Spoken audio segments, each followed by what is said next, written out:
Well, welcome everybody to our news panel. Thank you for all of our panelists. This is the biggest panel out of our three. I thought we would open up with just introducing ourselves. We've got a few mics kind of scattered around for our panelists, and then we'll open it up for student questions. And students, if y'all will come up here to ask your questions, I look forward to just having a really good conversation between our alumni and our professionals that are our good friends of our department. And I think that this can be a really productive panel for our students and a great way for you guys to continue to network and pick the brains of the people that you will be interviewing with, working with in a few short months, a few short years. So Brianna, we'll start with you. We'll just kind of work our way around. Okay, well, like you just said, my name is Brianna Rose. I am a news producer with CBS 42. Now, just keep passing it along. Hello, my name is Tashana Johnson. I go by TJ. I'm a senior producer for CBS 42 Morning News. I'm also a professor here at University of Montevallo.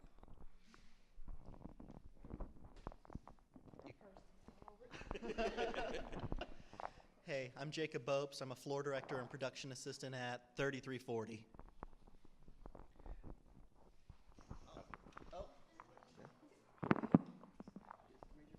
I'm Jeremy Gray. I'm managing producer for AL.com, the Birmingham News, Huntsville Times, and Mobile Press Register. Hi, I'm Savannah Daly. I am the 10 o'clock weekday producer at WVTM 13. I'm also a Montevallo grad, so GV.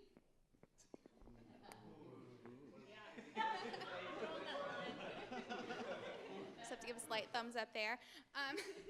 I'm Hannah Bell with WSFA 12 News. I am an evening and weekend producer there. Hey, my name is Perry Pace. I'm the assistant news director at WVTM 13. Hey, I'm Brianna Davis. I'm the weekend producer at Alabama News Network, and I'm an alumni of University of Montevallo. Hello, I'm Glenn Halbrooks. I'm the news director for Alabama News Network in Montgomery, CBS 8, and ABC 32. I'm Connor Martin Lively. I'm a 2015 graduate of Montevallo, and I'm a graphic designer at the Shelby County Airporter. Hi, my name's Amalia Courtwright, and I'm a staff writer with the Shelby County Reporter, the 280 Reporter, and the Alabaster Reporter. Hi, my name is Crystal Swan. I am the assignment editor at WBRC and an 05 grad of Montevallo. My name's Adam Petway. Work at WSFA 12 News in Montgomery. Recently graduated 2017. PV. So for all of our non-Montevallo people, you're probably very confused right now. Well, thank you guys for being here. I would like to, I'll start with the question and then we'll kind of go into some student questions. But you guys represent a variety of different jobs, from producer to reporter to management positions to behind the scenes roles. What are some career paths that you see prospective or seniors looking to get that first job? What are some career paths that you see students overlooking that would be a great way to get their foot in the door? So I actually started at ABC 3340 with Jacob, well, after Jacob. I was a production assistant. What I did was on the weekends, I would go to the newsroom and help our weekend producer write stories, and she actually came from Alabama News Network, and so that's how I got my job.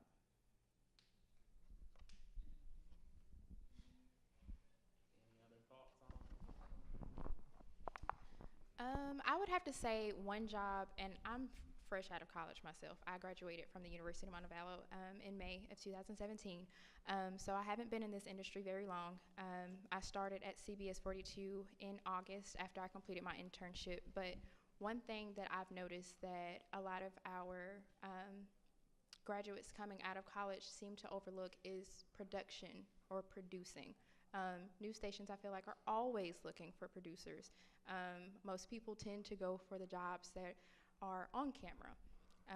But if you know how to write, if you actually know all aspects of news, you increase your chances of getting a job in most areas of the news industry.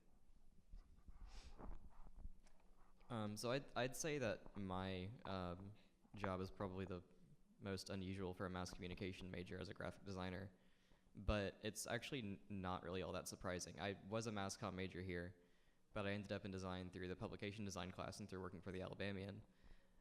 A lot of print publications still need designers, and even if you're not a dedicated designer, you're still going to have to do it, possibly.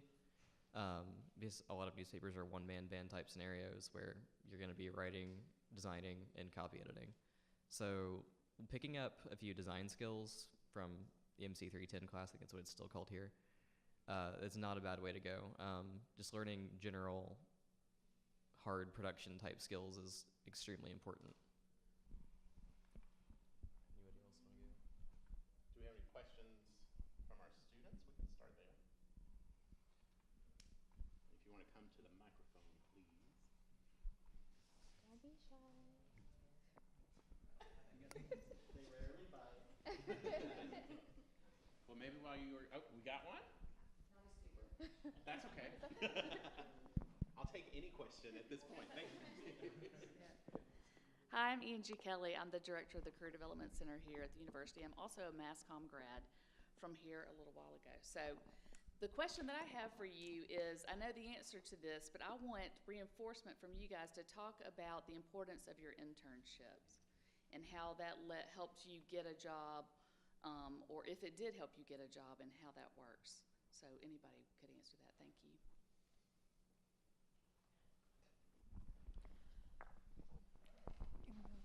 Hey, I interned at Fox 54, and it made a huge difference to me. They do a great job of teaching you a lot of, real stuff here, but there's a few things you can only get by, being in the thick of it, That sort of sense of urgency, that pressure, can't be recreated any other way. And also just, there's a certain pride in making something and seeing it on TV that's the only way to do it. And that internship is really what cemented to me that that's what I wanted to do. My second year here, I started at the Centerville Press in Bibb County, which is probably 30 miles from here, and I would get I would get $25 an article. I would go to a city council meeting, I'd type it up, and I would fax to them, and I would get a $25 check. I took that. I got a reputation for being reliable. I went to the Western Star in Bessemer, and I built a reputation for being reliable and someone people could depend upon. I took that and moved to the Birmingham News. So it's every opportunity that comes along, you have to seize and use that to build your reputation and improve your stock. And so I was fortunate here to be able to do that. Centerville Press isn't the New York Times, but it was a place where I was able to cut my teeth and show that I knew how to do the job, and that helped lead on to way into way. And almost 20 years later, I'm now a manager. So it's just the way it goes. So I think that a lot of the things that you learn in your classes here and in other mass communication programs at universities are invaluable, but when you go find an internship or some sort of outside freelance experience, you get the chance to apply everything that you've learned. And I think that some people might not realize that the things you do in your internship are real work. You can use what you have done to further your career. That's how I actually got my position at the Shelby County Reporter. My internship story is unique in nature, and Bruce is laughing because we were here at Montevallo together, and I actually started my internship program with, it was NBC 13 then, because they were an O&O station. They were owned and operated by NBC and GE. So this internship program actually paid me. It paid for me to come to college. It was $7 an hour. Let me clarify what paid meant. It was $7 an hour, and that meant everything from driving an anchor to a live shot to getting her coffee. I literally did that. To working on an assignment desk on the weekend, to begging to write every single day. Please let me write. Just let me write. I can write this one VO. Let me write that. To it turned into producing. It turned into producing on the weekend while I was still here in college. It turned into being an assignment editor on the weekend while I was still here in college. It turned into a morning show producer position that I held for 13 years at 13. So when I was ready to make another step, find more information, I went back to school and actually got an MBA and had to do more internships in business, even though I'm a working professional at this point, that 18 years later in this business, the internship experience is still the most invaluable thing that I can say, go get today. That if you're not in a newsroom somewhere yet, go find a newsroom right now, call it as many people as you can, email as many people as you can. If it's nothing but a job shadow, go shadow that person. That even in my personal career and the things that I want to do in my life with my MBA, I still have to call business people and say, hey, this is what I currently do. Do you mind if I come see you, meet you, so I can learn what you do? So it doesn't stop in this business. Keep getting those unpaid internships, those paid internships, just a chance to find a mentor in this business, because it's the next step.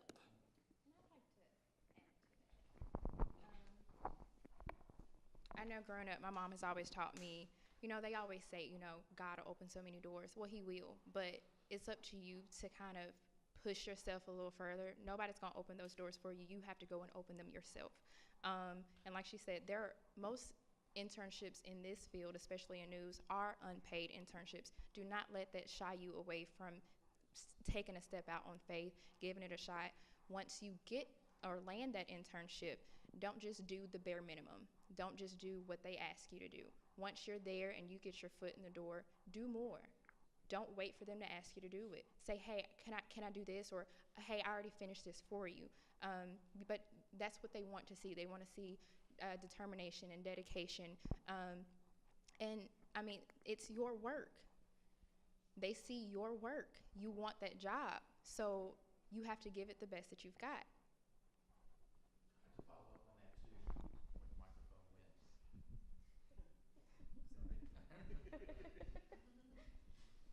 An internship is the audition for your career.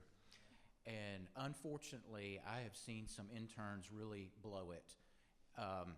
Many of the interns are seniors in college, and you get senioritis, and you may skip some classes. We've all been there. But treat your internship seriously, because this is your one shot. If you do it well, just like she said, you can walk out of your graduation ceremony into a full-time job. What a relief that would be.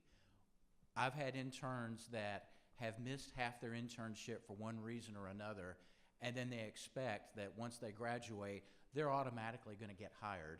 Well, when you miss half your internship, what is that saying about you to a prospective employer? You need to be thinking about that, because not everybody gets that slot. Internships are just as competitive as getting that job. And if you get that internship, please take it seriously and show up and do just what she said and do more than the minimum.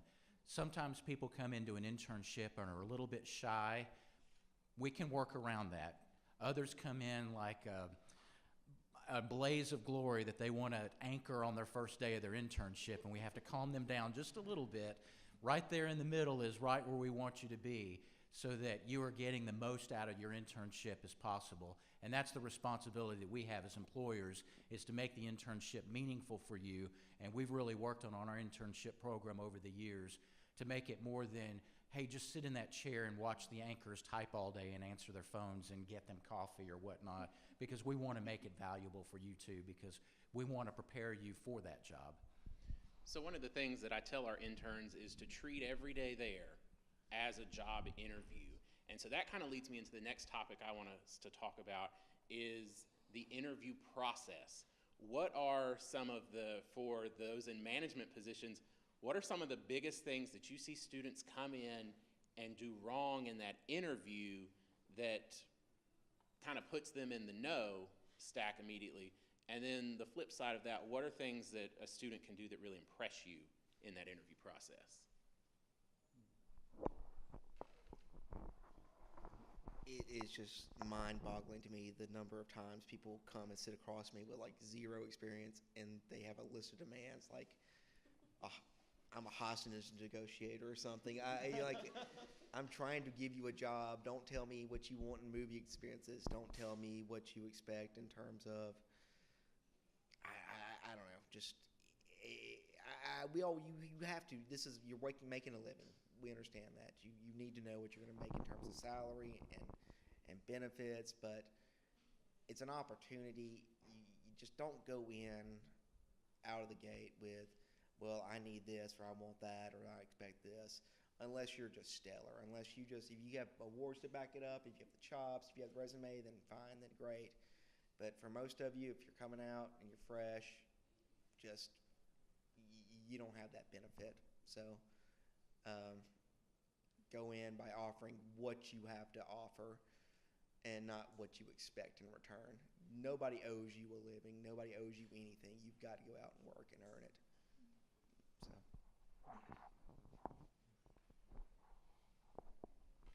I would say also do some research about the company, know something about the company, come in dressed professionally, well-groomed as well. Those type of things are some of the first things that people look at first. So if you've done your research, you know which position you're applying for, know something a little bit about that position as well, that also give you a couple points as well. Do we have any audience question?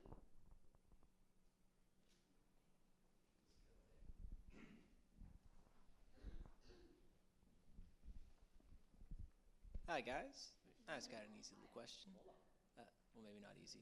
So what do you suggest for someone who's getting out in the field, getting a lot of experience, but they're not quite sure where they want to take it from there? Like, where do I want to go after the internship? Should I go to the same company? Should I go higher? What should I be looking for?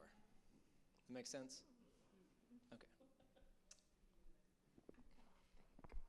I think, because I feel like when I was a senior in college, I was kind of in that position where I knew sort of what I wanted to do, but I wanted to do a little bit more.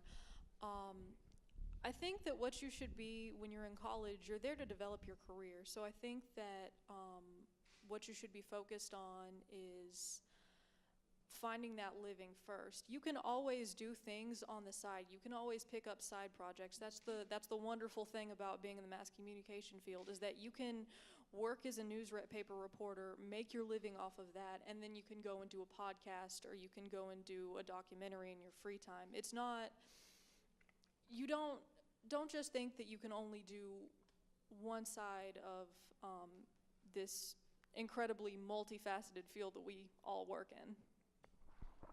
And I also suggest you don't have to just do one internship, and you don't have to just do one internship in one area of communications or broadcast. You know, broaden your horizon. If you're interested in broadcast, or you're a little interested in journalism, intern in both areas. And like she said, take on extra curricular activities or extra projects. But honestly, there's really no way of really knowing what you want to do just based off of your experience in school, which is why I encourage you to explore your options in other professional areas, because that's where the real work takes place.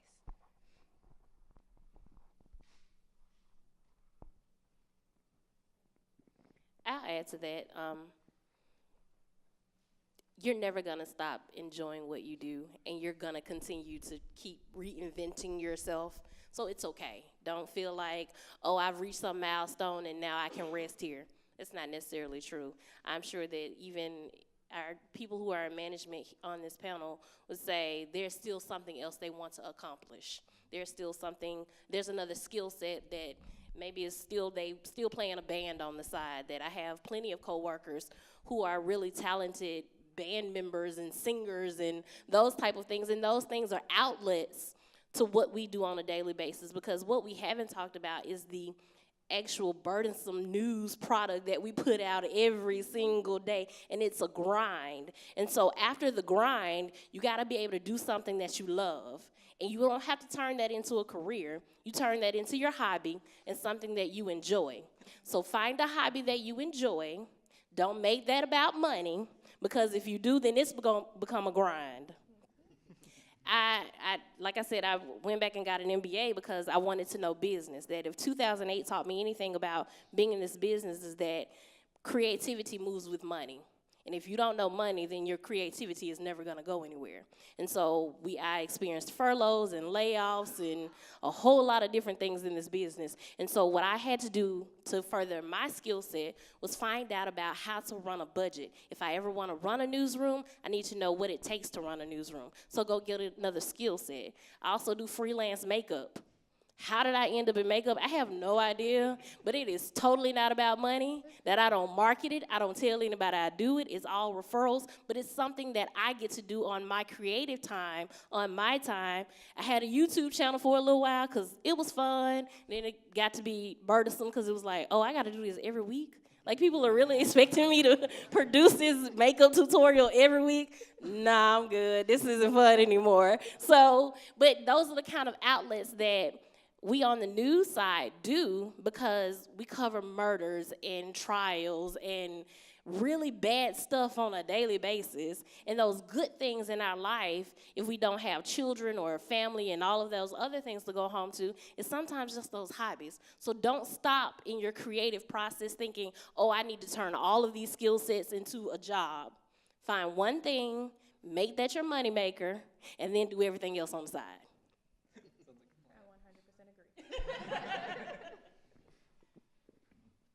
Thank you.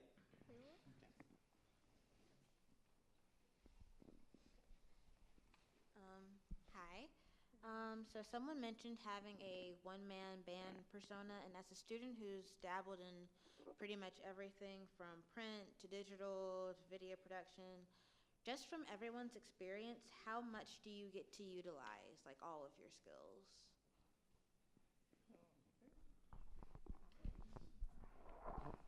I would think then I'm sorry. I would think in most media companies, whether it's TV or what we used to be print, but we don't even consider ourselves print. I mean, we expect people to do video. I'm emailing people now about a Facebook Live from a press conference about a cop killing in Mobile. I have people doing podcasts. We have people doing 2,000-word Sunday articles. I mean, and there are people I'm trying to steal away from TV stations locally, and I don't know what they look like on TV. I haven't watched them on TV, but they're TV reporters, but they're just damn good on Twitter and Facebook. I haven't watched them on TV in 5 years, but they're really good on just like getting stuff out on Twitter, doing Facebook Live videos. They have articles on the website that I look at, but so I mean, find what you're good at and focus on that. Find what you're weak at and hone it up. So I mean, you've got to do both. But you have to be versatile. So I think you'll get a chance to see anything, I would think, in any company anywhere. I was just going to say, I started in a pretty small market where I really got to do everything. I was a producer mainly, but I also reported. I posted a lot of stuff to the web, and while now I really focus on producing, it really helped me to realize how all of those work together. So you're not, while you're creating your product, you're thinking about, how is the editor? Like, how are they going to cut this video? The director? You just sort of have to think about the big picture. So the more skills you have and the more you understand, the more it'll help your job no matter what route you take. So.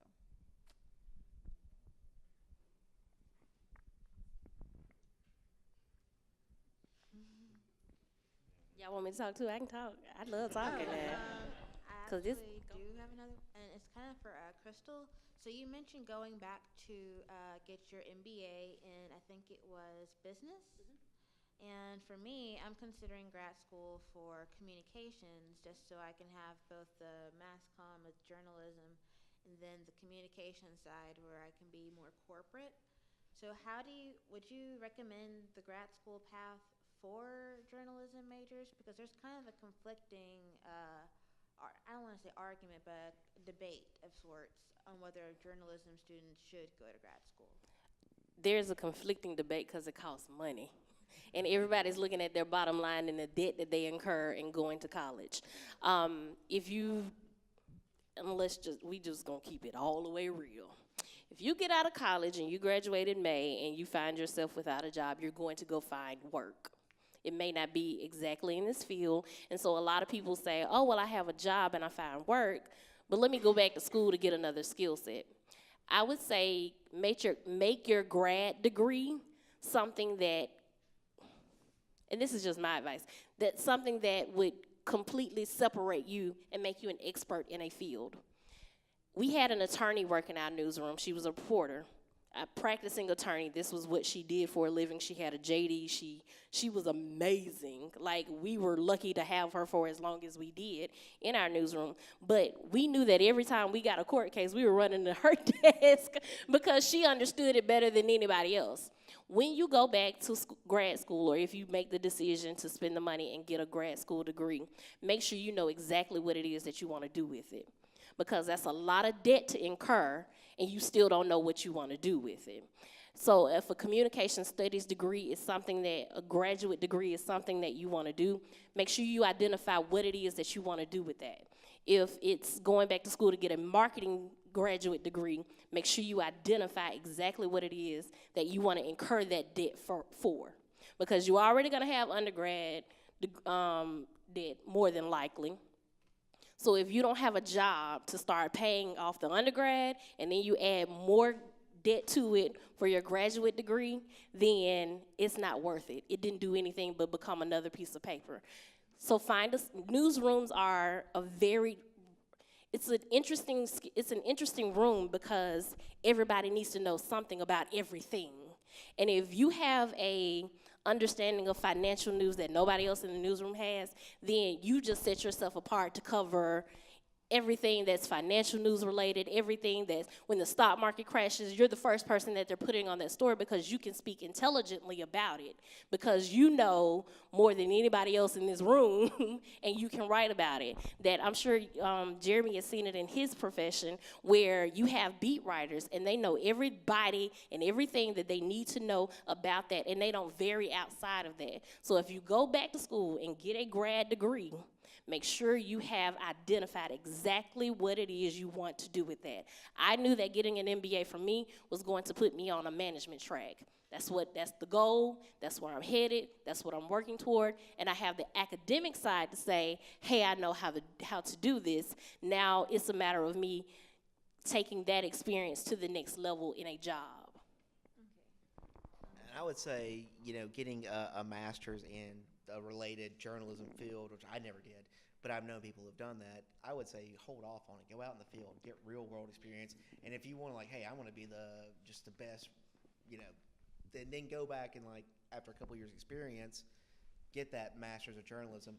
But otherwise, a graduate degree or any specialty degree, I would completely echo everything she said. Make it about an MBA, a law, finance, something that puts you ahead, gives you some edge over everybody else. But make sure it's something you're passionate about, because it's not worth the investment if you're not interested in it. So. Thank you. I should add to that I did go back to, I graduated from here in 2005. I didn't go back to grad school until about 2012. So I stayed in my field and worked as an overnight producer for 10 years before I even thought about, paid off all of my debt, got clean on that, and before I even thought about what's my next step.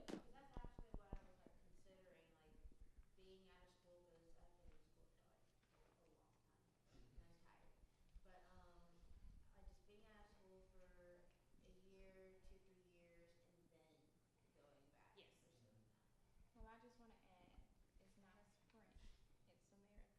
You do not have to push yourself to anybody's standards or deadlines. This is solely based off of what you can handle, what you feel like you're ready and prepared for. Because, like I said, I graduated in May of 2017, and I had all this planned out. I was like, ooh, I'm gonna start my internship, and then, I'm not even gonna get a job yet. I'm gonna go back to grad school.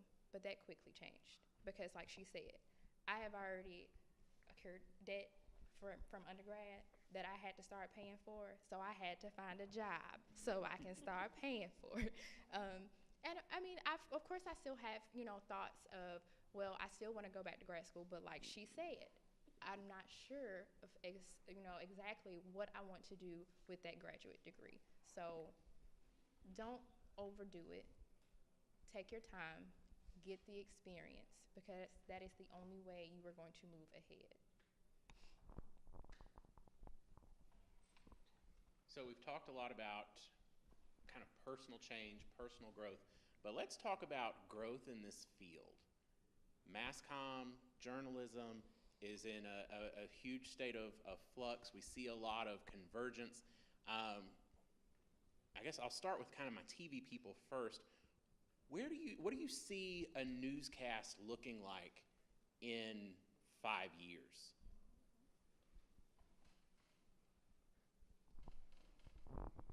One thing that a lot of stations are already moving towards is the online being almost as important as the on-air. A lot of our shows, for example, at 3340 are live streamed. We put a lot of emphasis on our Facebook, on our Twitter, all those sorts of things, because that is what drives revenue. It's what drives people to watch us. A lot of younger people just plain don't watch the news anymore, but they love the little snippets they can get from Facebook or anything like that. So I can see that trend continuing.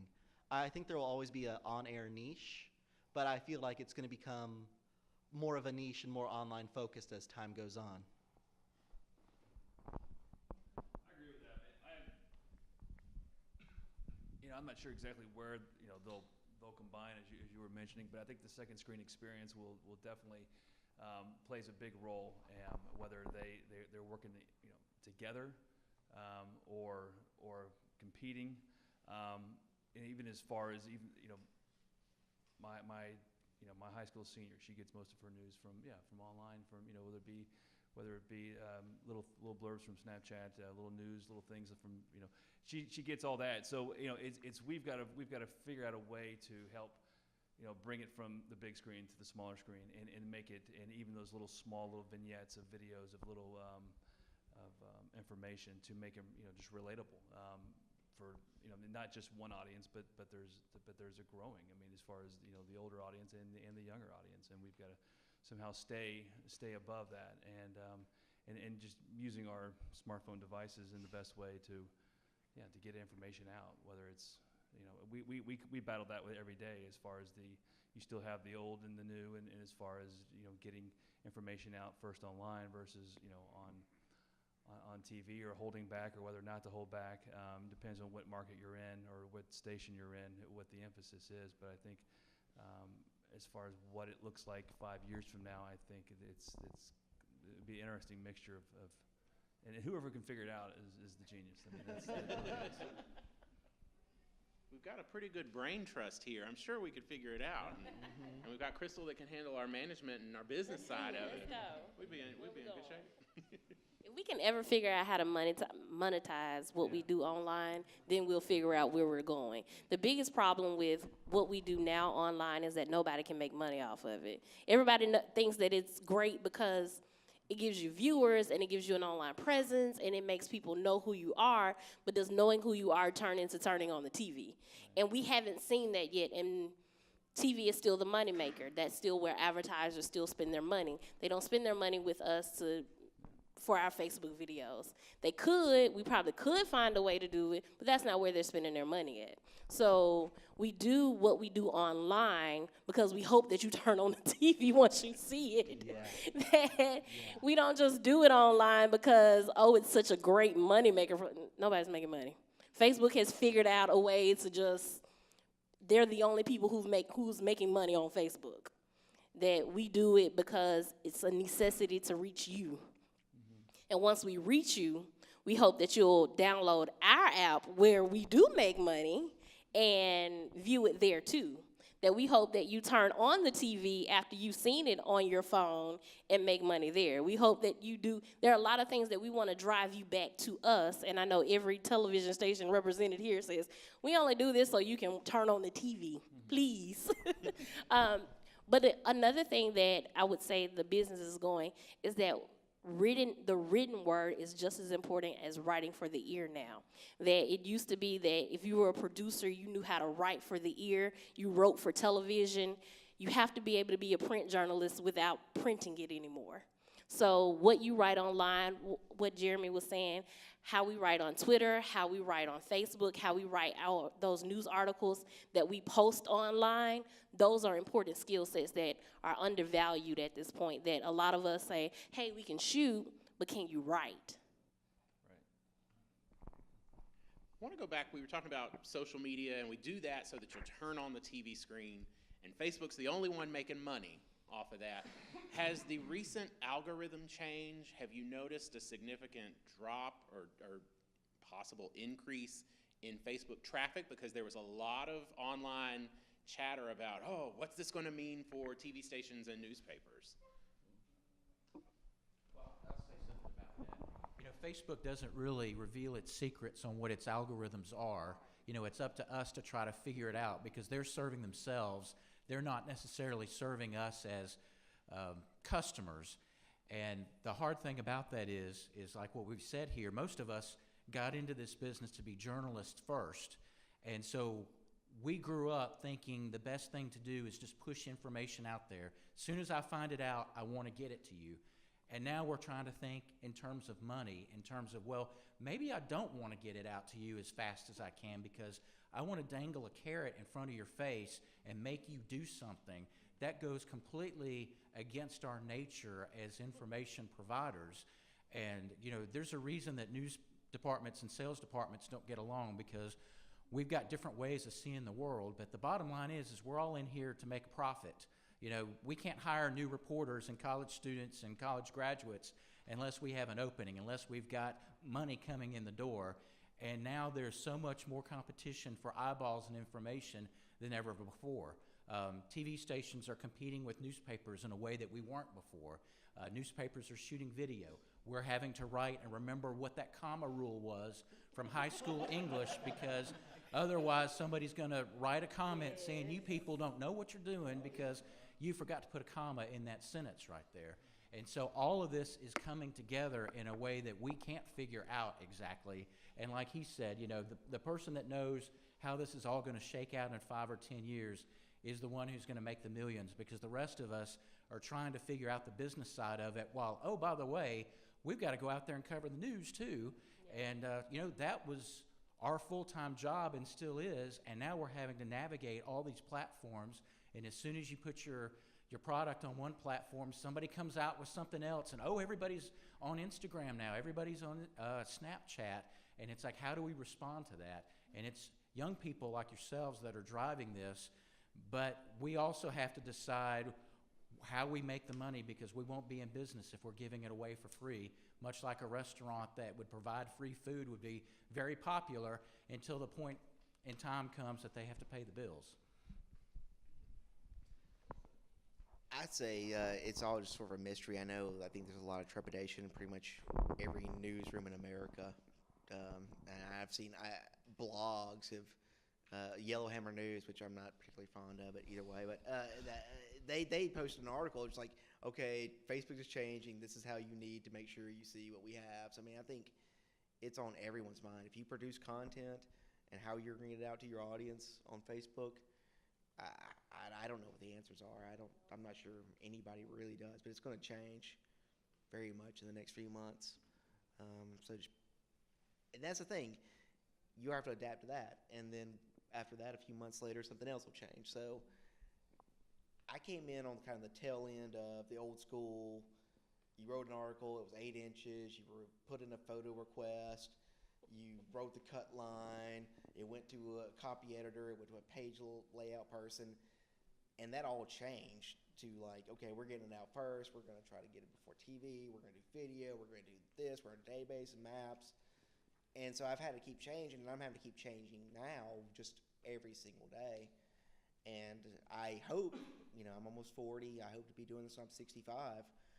I'm going to keep changing every few months. And what it looks like now is not what it's going to look like 5 years from now.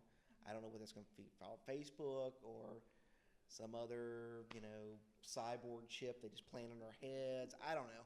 Whatever it is, we're going to have to adapt to it and be prepared to provide content on that format.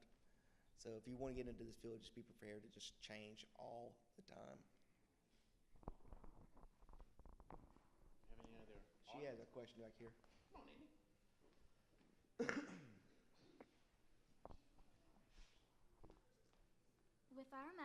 degrees, being so versatile, and even just in journalism, how did you find the position that was right for you in your field? The way I found my niche, which is floor directing, was trying to help with a little bit of everything. I got in, basic production job, camera, prompter, and I went around and I helped people. I helped the producers produce a show. I'd help the sound lady with sound. And during my free time, I would help floor direct Talk of Alabama. Then when it came time for her to get going, well, I was the natural pick, and I loved it. I got to meet all sorts of new people, have an exciting, dynamic show every day. It was great. And I wouldn't have discovered that if I hadn't tried to vary what I do. I wouldn't have even thought of doing it if I hadn't thought, hey, why not? It wasn't on my list till I tried it. I had never planned on being in management. I'd always wanted to be a journalist, like going back to when I was a kid. My cousin was a guard at the Talladega Federal Prison, and she took me to a Christmas party there when I was like 7 or 8 because she didn't have kids of her own. And like months later, there was an inmate takeover, and I knew like, oh my God, my cousin, she's probably an inmate there. She's probably being held hostage. Like, I had like my teacher get me out of class and go, and I had to call my mom. My mom called her sister, and none of them knew it. Like, I informed my entire family about this. I knew. I had heard this. Like, oh my God, this thing is happening. People want to know it. And I've always liked writing too, so like I do that. But what got me into management was I was stuck overnight. I went in 2014. It was going to be like a dusting of snow. I'm about a month away from having my second kid. I'm like, I'm going to go in, I'm going to do a little bit of work, and I'll come home, it'll be fine, don't worry. And then boom, I'm snowed in for 3 days, and then I worked for 22 straight hours on live updates of this is what's going on in the states, this is what's happening, they're towing in leads, this is boom, boom, boom. And my bosses saw me, and they're like, wow, you did a great job. We want you in charge of handling this. So it was a matter of just finding an opportunity, finding something I love, and then an opportunity led to an opportunity. So do what you love and look for opportunities, and when they come up, jump on them. And look in the areas that no one else is looking at. That's how I got into producing. And I actually got into producing when I was producing here with Falcon Weekly. And Dr. Fickley can attest to that. I mean, I spent, 3 semesters with Falcon Weekly just strictly focusing on increasing my producing skills. But like I said, I got into that field because of the fact that everyone else shied away from it. So I was intrigued to find out, why is everyone else running away from this position? So you kind of got just go against the grain a little bit. I kind of did the same thing. I started out in journalism, but I took like a TV1 class, and I was like, oh, I want to direct.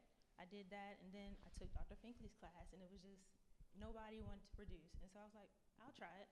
And so, like I produced like most of the majority of the newscast for that semester, and I was like, this is what I want to do, and so I just stuck with it. I mean, I changed a bunch, but like I knew this is what I wanted to do. I was like, I like this, it was the thing for me. I would definitely agree. I would say, just like recently graduated, I was in the same boat as him. I'm like, start on the floor. Well, I am on the floor. Work cameras, teleprompter, but I think the most important thing, which is what I'm still trying to figure out what I want to do, but the way I feel like I'm going about it is like you have to take every opportunity you get. Like I sit with the audio guy, I sit with the director from time to time. Just every chance I get to do that sort of thing, I take it. I also, shameless plug, I do have a YouTube channel. You can subscribe to me if y'all want to. But I think I also, and I think freelancing is very important. I think it's where I'm trying to find where I fit and what I want to do. And I think doors will be open if you, like Brianna was saying, you have to be willing to open them. But they'll come if you're like pursuing them. And I would say like from doing my freelance stuff, I've been able to meet different people and, find those avenues that I didn't know were there. So I think once you go out and start putting yourself out there and getting in different fields and stuff like that, you'll find where you're going to fit in. Exactly. I would say don't pass up opportunities because of any fear of not knowing what you want to do yet. If you have an opportunity that opens for you, it could lead you to that thing that you want to do.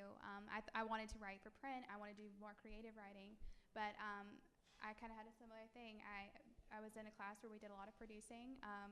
Dr. Finkley encouraged me to kind of act on that and to take on more of that. And so I did some extra classes and some more producing and developed that. Wound up really liking it and found an opening there. And even if it's not what I do forever, it's a really great stepping stone to a lot of other things and other opportunities that I could have in writing and things that I want to do. So any opportunity is a great opportunity. So I ended up in a super weird niche for this major. I mean, I don't think anybody else in the department even knew you could end up as a graphic designer from that major. That sort of happened because I worked for the Alabamian as the layout editor for a year. After doing the Alabamian as a writer for 2 years, I thought I wanted to be a print journalist. Like used to, do a whole bunch of tech reviews and stuff like that, and I still did that on the side for a while after I graduated. But after doing layout for the Alabamian, I worked for the University Relations Department as a graphic designer. Visual arts have always been something that I've been really, really fond of, and it turns out you can make a living in that in the Mass Comm field. So I think one thing is it's good to find something that you really like and try to work that into what you're doing. Because there's always some way of figuring out what your passions are and, trying to make those work for you no matter what you're doing. And I think Mass Comm is a great major for that because it's so diverse.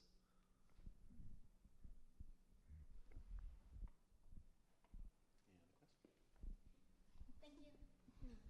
So one common theme in the answers from that last question are the influence that I've had on all. No, I'm just kidding.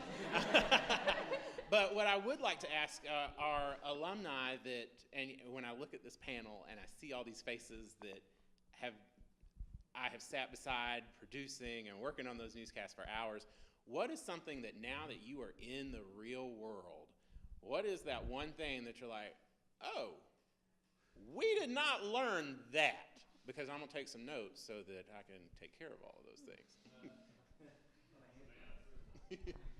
Your hand went up way too fast. Way too fast. Here's all the things we missed. No. I really did feel really prepared. But there was one thing. This is really for TV news people, though. And one thing that I've started to do recently is covering breaking news. That's just something you have to be thrown into. Perry's, tried to help us producers by throwing us into it, because until you're in that situation in the booth for 2 hours, sometimes 5 hours, making the shots on the spot, not having scripts. I mean, it sounds really intimidating, but you just have to go for it. That was a big thing I had to learn, was getting over my fears. I was scared of a lot of things graduating. I was like, I don't know if I'm gonna be good at this. And when it came to breaking news, I was absolutely terrified. So that's still something, it'll take a little bit of real world experience, but just don't be afraid of it. Give it your best and just take it head on. So that's just one little tidbit. I wouldn't necessarily say, I wasn't a know-it-all, so of course I went into this industry and there were still things that I had to learn. But my point is, I felt prepared going into my first producing job, but I'm 6 months in and I'm still learning, and I feel like I will forever be learning because, as we talked earlier, this industry is forever changing, so you have to adapt to those changes. But I will say, producing Falcon Weekly, it wasn't really like a time show because it wasn't, broadcast live. So like she said, you really don't really know what you're not prepared for until you're put into that position. And like she said, breaking news, that's a beast. So.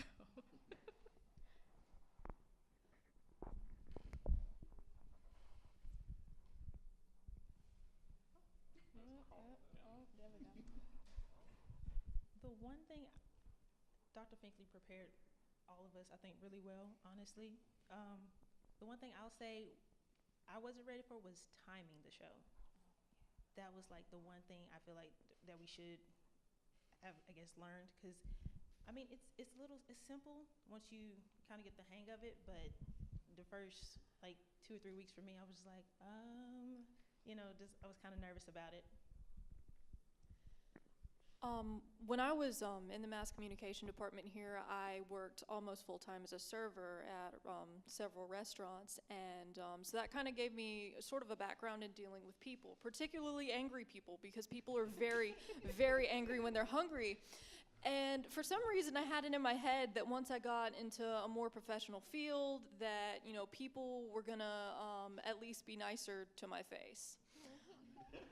No. So I get there, and so I didn't realize that not only are people going to be mean to you now, they can go on social media, directly address you, and be mean to you. I've gotten angry letters, I've gotten angry emails, I've gotten angry Facebook messages to my personal Facebook, I've gotten angry comments in the comment section. So I feel like one of the biggest things that you have to do in this field, especially when you're going to put your name out there and when you're going to put your name on top of, you know, an article that some people may agree with, is you have to take everything and just kind of let it roll off of your back. You have to be open to criticism because you will mess up. No one is perfect, but you have to be open to that criticism. You have to be prepared to correct your mistakes. And, you know, if things get personal, you just have to let it roll off. You have to move on. You can't get angry over every little thing, or you'll just be angry for the duration of your career. I'll definitely agree with that. One thing, and I've talked to Dr. Finkley about this, and just being on the floor crew, I'm pretty sure it's harder for just as hard for directors and producers, but I think putting your heart into it, like obviously we talked about how we cover, you know, deaths and shootings and all this other stuff, and sometimes, you know, it can weigh really heavy on you, and you really don't think about it when you're in college, but when you start working and you hear about, you know, a little kid, like we covered a story where a little girl like fell into a grease trap and drowned going to get ice cream, and it's just like sometimes you sit and you think about it and you're like, oh my God, like we're covering this, and it's like most days it's all bad news, except, you know, they got Girl Scout cookies. You can get them for free and stuff like that. But I think you have to be, and Dr. Finkley told me that sometimes you just have to take a step back and, you know, breathe and, you know, like this is the news. And you gotta have tough skin too when it comes to that, because we're seeing this, you know, we're covering this and things like that. I guess that's kind of straying from the question, but I do want to follow up to what Adam said. The thing about all this heavy news that you do have to cover is that you're working with a whole group of people who are also there dealing with that. And when that's happening, don't be afraid to talk to each other and to reach out for help with each other, because I am really bad to let it just like sit and weigh on me. And but I've got this whole crew of people who I can sit and I can discuss that with, and you're going to run into that a lot. How many of you all want to be on TV? You want to anchor, you want to do something on TV. How many of you all want to be behind the scenes on cameras, on producing, or so? And some of y'all just like, I'm just here because I get to play with toys. And I ask that because a lot of the interns come in and say, I want to anchor. No, you don't. You want to report. You don't want to be an anchor because you're not there yet. But it's an admirable desire to want to do that. But when you first walk in the door, that's not what you want to do. And I say you want to report because you want to get to know people. One of the things that you don't learn in college is how to get contacts. And contacts are the most valuable part of what we do on a daily basis. You need to know the superintendent and you need to know the janitor, because the janitor's going to tell you when the superintendent's in their office. So you need to know how to make contacts with people on a daily basis. It's not making friends necessarily, because there's a line that we have in our personal lives and there's a line that we have professionally. And a lot of times those lines cross. A lot of times who we know personally leads back to professional contacts, but you have to know how to make those distinctions, how to do stories, because sometimes you may piss off some of your professional contacts or your personal contacts, because I got to write this story about your company, and sorry, y'all did something wrong. And that's one of those things where you go back to those personal comments, those, I can't stand you, I'm going to write everything about you, and it just hurts. And then there are days where you're covering tragedy for long periods of time, and you do have to take time out for counseling, and you do have to take time out for your mental state. That after being in Birmingham and doing this in Birmingham for a lot of years, we've covered hurricanes, we've covered tornadoes, we've covered deaths, destructions. But the fun part about it is finding those neat stories. That we have a new motto where we're like, give them hope. So every day, don't just think about who died, think about who can you give life to. And those are the things that if you go into a newsroom and you're able to provide context, provide personality, and you're able to give people hope at the end of the day, then you've done a good job. Well, we are out of time. We have lunch here at 12. I want to thank all of our panelists for very, very insightful discussions. Thank you guys so much. Let's give them a round of applause.